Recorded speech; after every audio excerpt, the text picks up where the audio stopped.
নমস্কার বন্ধুরা, আমি সঞ্জিত সরকার আর তোমরা দেখছো জ্ঞান স্রোত। আজকের এই ভিডিওটি গুরুত্বপূর্ণ হতে চলেছে ক্লাস 11 ফার্স্ট সেমিস্টার অর্থাৎ একাদশ শ্রেণীর প্রথম সেমিস্টারের যে সকল ছাত্রছাত্রীদের ইতিহাস অর্থাৎ হিস্ট্রি বিষয়টি রয়েছে তাদের জন্য কিন্তু অত্যন্ত গুরুত্বপূর্ণ।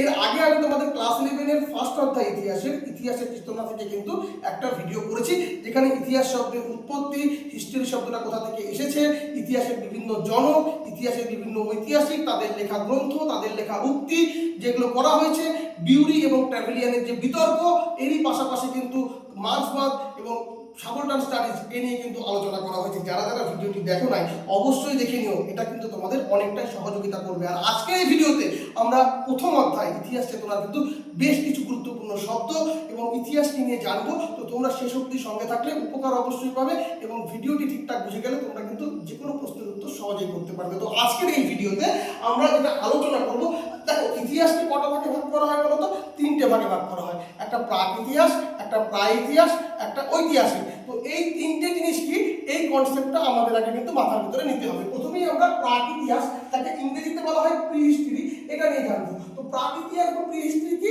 মানুষ যখন লিখতে জানতো না, মানুষ কি লিখতে জানতো না, বলতে পারতো না, সেই সময়টাকে বলা হয় হচ্ছে প্রাক ইতিহাস। যে সময়টা কোনো লিখিত উপাদান পাওয়া যায়নি, কেমন করে পাওয়া যাবে, কারণ মানুষ তো লিখতেই পারতো না। এবং সেই সময়কার যদি আমাদেরকে এভিডেন্স জোগাড় করতে হয়, তাহলে কিন্তু পাথর যেগুলো রয়েছে, যেগুলো হাতিয়ার ব্যবহার করা হয়েছে, তার উপরে কিন্তু নির্ভর করতে হবে। অর্থাৎ এই যুগের যদি একটা উদাহরণ বলি, উদাহরণটা কি হবে? প্রস্তর যুগ। কারণ এই যুগে মানুষ লিখতে পারতো না, বলতে পারতো না। এখানটা একটা টুইস্ট হচ্ছে 1833 খ্রিস্টাব্দে। কত বললাম? 1833 খ্রিস্টাব্দে পল তুর্নাল নামে একজন ব্যক্তি কিন্তু সর্বপ্রথম প্রি হিস্ট্রি শব্দটি ব্যবহার করছে। কে করছে? পল তুর্নাল করছে। কবে করছে? 1833 খ্রিস্টাব্দে। কোন শব্দ? প্রি হিস্ট্রি শব্দটা কিন্তু প্রথম ব্যবহার করছে। তার ঠিক 30 বছর পরে রবার্ট ব্রুস ফুট, যে ভারতের মাটিতে কিন্তু ফার্স্ট টাইম পাথরের হাতিয়ার কিন্তু আবিষ্কার করছে খনন করে। বুঝতে পারছো?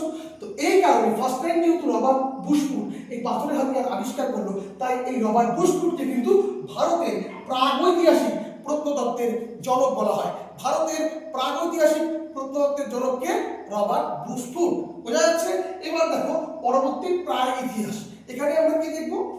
প্রাক ইতিহাসে তো মানুষ লিখতে জানতো না, কিন্তু প্রায় ইতিহাস, যাকে ইংরেজিতে বলা হয় প্রোটো হিস্ট্রি, এখানে কিন্তু লিপি বা লেখা কিন্তু আছে, লিপি লেখা পাওয়া গিয়েছে। কিন্তু সমস্যা হচ্ছে এটা পাঠোদ্ধার হয়নি, এটা কেউ পড়তে পারেনি। তো এটা হচ্ছে প্রায় ইতিহাস। এখানে এভিডেন্স পাওয়া গিয়েছে, লিপি পাওয়া গেছে, লিখিত বিবরণ পাওয়া গিয়েছে, কিন্তু এটা পাঠোদ্ধার করা সম্ভব হয়নি। উদাহরণ কি হতে পারে? হরপ্পা সভ্যতা। বোঝা যাচ্ছে? এরপরে ঐতিহাসিক যুগ বা হিস্টোরিক্যাল পিরিয়ড, যখন মানুষ কি লিখতে শিখেছিল এবং সেই লেখাটা আমরা পড়তে পেরেছিলাম, সেটা হচ্ছে ঐতিহাসিক যুগ। সেটা কোন সময়টা? বৈদিক যুগ। তার সেখান থেকে শুরু করে কিন্তু বর্তমান সময় অবধি হচ্ছে ঐতিহাসিক যুগ। এবার একটু সময়কালগুলো দেখে নাও। দেখো প্রাক ইতিহাসের সময়কাল কি? 26 লক্ষ বছর আগে থেকে শুরু হচ্ছে। কত বছর আগে থেকে? 26 লক্ষ বছর আগে থেকে শুরু হচ্ছে এবং সেটা খ্রিস্টপূর্ব 3000 অব্দ কিন্তু চলছে। এটা বিশ্বের বুকে। আর ভারতে হলে কিন্তু 26 লক্ষ বছর আগে থেকে শুরু হচ্ছে, খ্রিস্টপূর্ব 1500 অব্দ কিন্তু ভারতের এই প্রাক ইতিহাস সময়কালটা ছিল। এরপরে প্রায় ইতিহাস বিশ্বের বুকে হলে কি বলবো? খ্রিস্টপূর্ব 3000 অব্দ থেকে। আর ভারতের হলে খ্রিস্টপূর্ব 1500 অব্দ থেকে শুরু হচ্ছে। কতক্ষণ অব্দি? খ্রিস্টপূর্ব 600 অব্দ অব্দি। বোঝা যাচ্ছে? এরপরে ঐতিহাসিক যুগ, যেটা খ্রিস্টপূর্ব 600 অব্দ থেকে শুরু হচ্ছে, যা বর্তমান সময় অব্দি চলছে। এটুকু মাইন্ডে ঢুকলো। প্রাক ইতিহাস 26 লক্ষ বছর আগে থেকে শুরু হচ্ছে, খ্রিস্টপূর্ব 3000, এটা বিশ্বের বুকে, এবং ভারতে হলে খ্রিস্টপূর্ব 1500 অব্দ। আর প্রায় ইতিহাস হলে কি হচ্ছে? খ্রিস্টপূর্ব বিশ্বের বুকে 3000 এবং ভারত হলে 1500 থেকে খ্রিস্টপূর্ব 600। আর ঐতিহাসিক খ্রিস্টপূর্ব 600 থেকে বর্তমান সময় অবধি। এবার পরবর্তী শকাব্দ। শকাব্দ আমরা জানবো। শকাব্দ কি? এটা হচ্ছে কিন্তু কুষাণ সম্রাট কনিষ্ক। কে বললাম? কুষাণ সম্রাট কনিষ্ক 78 খ্রিস্টাব্দে প্রবর্তন করছে। কুষাণ সম্রাট কনিষ্ক 78 খ্রিস্টাব্দে প্রবর্তন করছে কি? শকাব্দ। এরপরে গুপ্তাব্দ। এটা প্রথম চন্দ্রগুপ্ত করছে 320 খ্রিস্টাব্দে। শকাব্দ 78 খ্রিস্টাব্দে কে করলো? কুষাণ সম্রাট কনিষ্ক। আর গুপ্তাব্দ প্রথম চন্দ্রগুপ্ত করছে 320 খ্রিস্টাব্দে। বোঝা যাচ্ছে? এরপরে হর্ষাব্দ। এটা কে করছে? সম্রাট হর্ষবর্ধন। কবে করছে? 606 খ্রিস্টাব্দে। তাহলে এটা বোঝা গেল শকাব্দ 78 খ্রিস্টাব্দ, গুপ্তাব্দ 320 খ্রিস্টাব্দ, হর্ষাব্দ 606 খ্রিস্টাব্দ। ব্যক্তিগুলো কে কে? এখানে প্রথমে শকাব্দ হচ্ছে কুষাণ সম্রাট কনিষ্ক, গুপ্তাব্দ হচ্ছে প্রথম চন্দ্রগুপ্ত এবং হর্ষাব্দ হচ্ছে সম্রাট হর্ষবর্ধন। এরপরে যেটা দেখবো হিজরি। হিজরি কি 622 খ্রিস্টাব্দে। এই সময় কি হচ্ছে, হযরত মুহাম্মদ শাহ এ কিন্তু মক্কা থেকে মদিনা যাত্রা করছে। এই হযরত মুহাম্মদের মক্কা থেকে মদিনা যাত্রা এই সময়টাকে বলা হচ্ছে কিন্তু হিজরি। হিজরি মাথায় রাখবে, হ্যাঁ। এরপরে দেখো বিসিই। বিসিই এটা কি, এটা হচ্ছে বিফোর কমন এরা। বিফোর কমন এরা বা খ্রিস্টপূর্বাব্দ। খ্রিস্টপূর্বাব্দের ক্ষেত্রে কি হচ্ছে, আমাদের কিন্তু পিছন থেকে গণনা শুরু করতে হবে।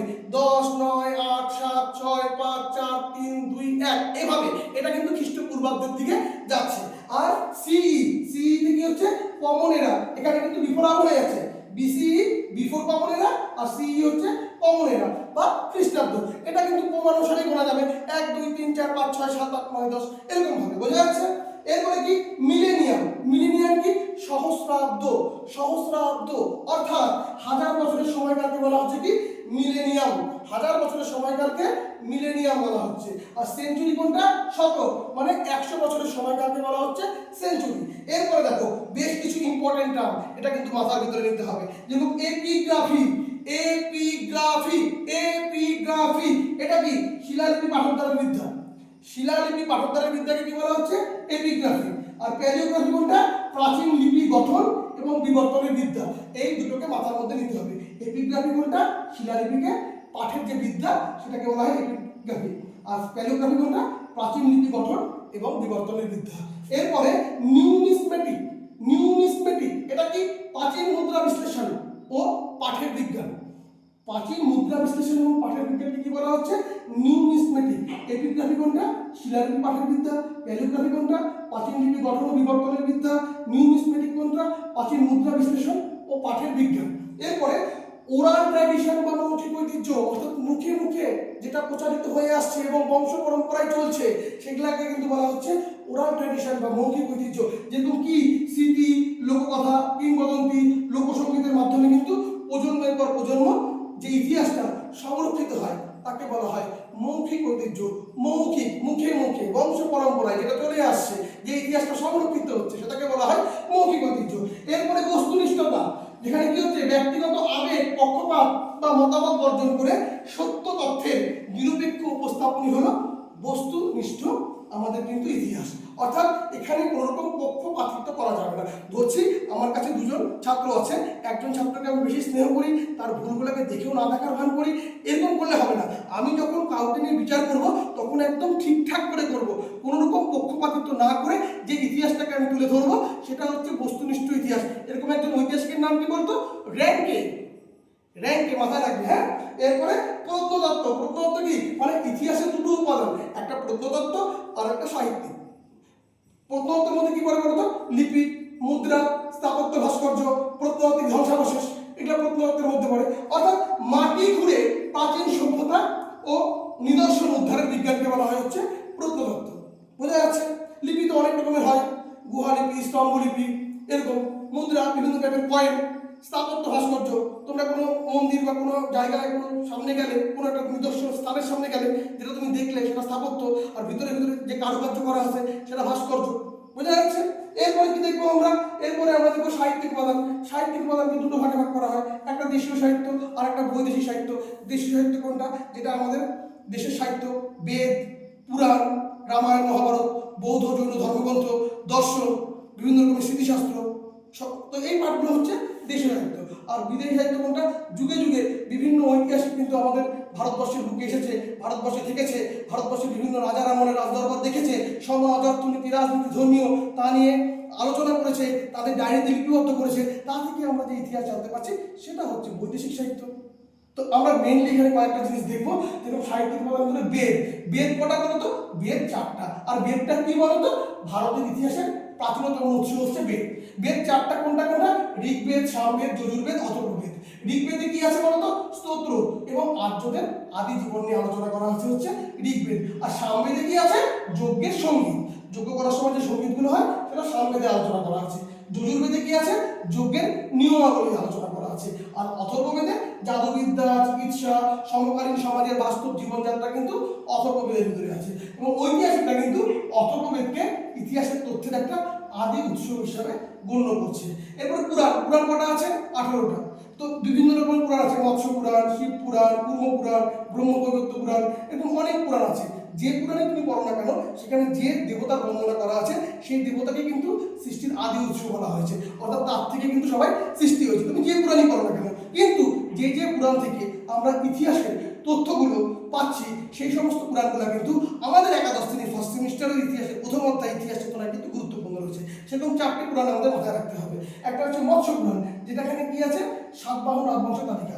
সাতবাহন রাজবংশ তালিকা কোথা থেকে জানা আছে? মৎস্য পুরাণ থেকে। বিষ্ণু পুরাণে কি আছে? মৌর্য বংশানুক্রমিক তালিকা, অর্থাৎ মৌর্য বংশের ইতিহাস কিন্তু বিষ্ণু পুরাণের মধ্যে লেখা আছে। বায়ু পুরাণে কি আছে? গুপ্ত বংশের সমাজ এবং শাসন ব্যবস্থা কিন্তু বায়ু পুরাণ থেকে জানা আছে। আর ভবিষ্য পুরাণ, যেখানে কিন্তু প্রাচীন রাজবংশগুলির ভবিষ্যৎ ও তাদের রাজত্বকালের যে ধারাবাহিকতার বিবরণ কিন্তু পাওয়া যাচ্ছে।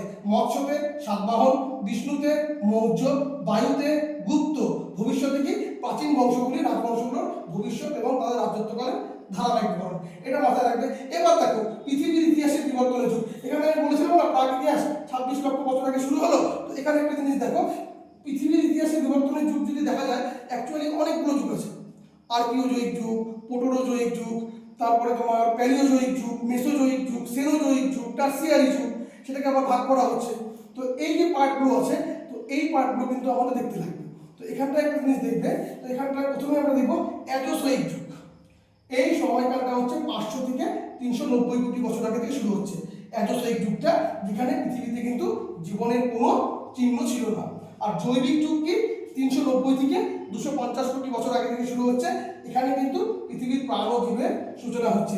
অ্যাজোজয়িক যুগে কিন্তু পৃথিবীতে জীবনের কোনো চিহ্ন ছিল না, কিন্তু জৈবিক যুগে পৃথিবীতে প্রাণ এবং জীবনের সূচনা হলো।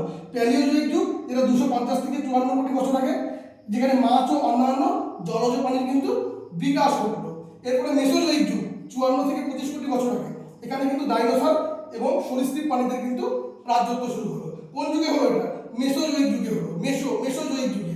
তারপর টার্সিয়ারি যুগ, যেটা 25 থেকে 6 কোটি বছর, অর্থাৎ এখানে আধুনিক স্তন্যপায়ী প্রাণীদের বিকাশ ঘটলো। কোন যুগে ঘটলো এটা? টার্সিয়ারি যুগে। এরপরে কোয়াটারনারি যুগ, এখানে মানুষ ও আধুনিক প্রাণীকুলের জয়যাত্রা শুরু হলো, এটা কোয়াটারনারি যুগে শুরু হলো 6 কোটি থেকে বর্তমান। আর এরপরে সেনোজয়িক যুগ, এটা 26 লক্ষ বছর আগে থেকে বর্তমান অবধি চলছে, এখানে মানুষের শারীরিক বিবর্তন হচ্ছে এবং সভ্যতার আধুনিক ধাপগুলি চলে আসছে। সেনোজয়িক যুগ থেকে হচ্ছে 26 লক্ষ বছর আগে থেকে শুরু হচ্ছে, এখানে প্রাক ইতিহাসটাও কিন্তু 26 লক্ষ বছর আগে থেকে শুরু হচ্ছে, মাথায় রাখবে। তো এই যে প্রত্যেকটা যুগ, অ্যাজোজয়িক যুগ, জৈবিক যুগ, প্যালিওজয়িক যুগ, মেসোজয়িক যুগ, টার্সিয়ারি যুগ, কোয়াটারনারি যুগ, সেনোজয়িক যুগ, এগুলো তোমাদের স্টুডেন্ট হিসাবে কিন্তু অবশ্যই মাথার মধ্যে রাখতে হবে। হলোসিন যুগ, বর্তমান যুগের মধ্যে পড়ছে। এরকম অনেক রকমের যুগের কিন্তু অনেক রকমের ব্যাখ্যা রয়েছে, অত ব্যাখ্যা দিলে আমাদের ভিডিওটা বড় হয়ে যাবে, এতটা তোমাদের জানার প্রয়োজন নেই, জাস্ট একটু একটু তোমাদের জেনে রাখা ভালো একজন স্টুডেন্ট হিসাবে, সেটুকু আমি তোমাদের বলছি। এরপর দেখো মানুষের ক্রমবিবর্তন হচ্ছে। মানুষের ক্রমবিবর্তন কি? বিবর্তনের ধাপগুলো, প্রথমে মানুষ কি ছিল? হোমিনিড। হোমিনিড কি ছিল? আদিম মানব ছিল। হোমিনিড আদিম মানব। অস্ট্রালোপিথেকাস কি? এটা দু পায়ে হাঁটতে শেখে। অস্ট্রালোপিথেকাস দু পায়ে হাঁটতে শেখে। এরপরে হোমো হ্যাবিলিস কি? হোমো হ্যাবিলিস হচ্ছে প্রথম পাথরের হাতিয়ার ব্যবহারকারী দক্ষ মানুষ। প্রথম পাথরের ব্যবহার কে করেছিল? Homo habilis. এরপরে হোমো ইরেক্টাস, এরা কি? সোজা হয়ে দাঁড়াতে সক্ষম এবং এরা কিন্তু আগুনের ব্যবহার শিখেছিল। কারা করেছিল এটা? Homo erectus. হোমোসেপিয়েন্স কি? এরা চিন্তাশীল মানুষ। চিন্তাশীল মানুষ। আর হোমোসেপিয়েন্স এরা কিন্তু উন্নত উপপ্রজাতি, এরা হলো আধুনিক শারীরবৃত্তীয় মানুষ আমরা। এবার এই যে মানুষের যে বিবর্তনের ধাপ, এটা আমরা জেনেছিলাম কোথা থেকে? চার্লস ডারউইন, লাইফ সায়েন্সে তোমরা পড়েছো। তাই চার্লস ডারউইনকে কিন্তু বিবর্তনবাদের জনক বলা হয়। কাকে বিবর্তনবাদের জনক বলা হয়? চার্লস ডারউইনকে। মেন দুটো গ্রন্থ থেকে কিন্তু জানা আছে এটা সম্বন্ধে। একটা কি খুব ইম্পর্টেন্ট গ্রন্থ, on the origin of species, যেটা 1859 খ্রিস্টাব্দে রিলিজ করেছিলেন, আর আরেকটা দ্য ডিসেন্ট অফ ম্যান, এটা 1871 কিন্তু এইখানে বৈজ্ঞানিক ব্যাখ্যা দিয়েছিলেন। এখান থেকে জানা আছে। তো এই যে পার্টটা আজকে আলোচনা করলাম, আমি চেষ্টা করলাম আমার সর্বত দিয়ে তোমাদেরকে বোঝানো।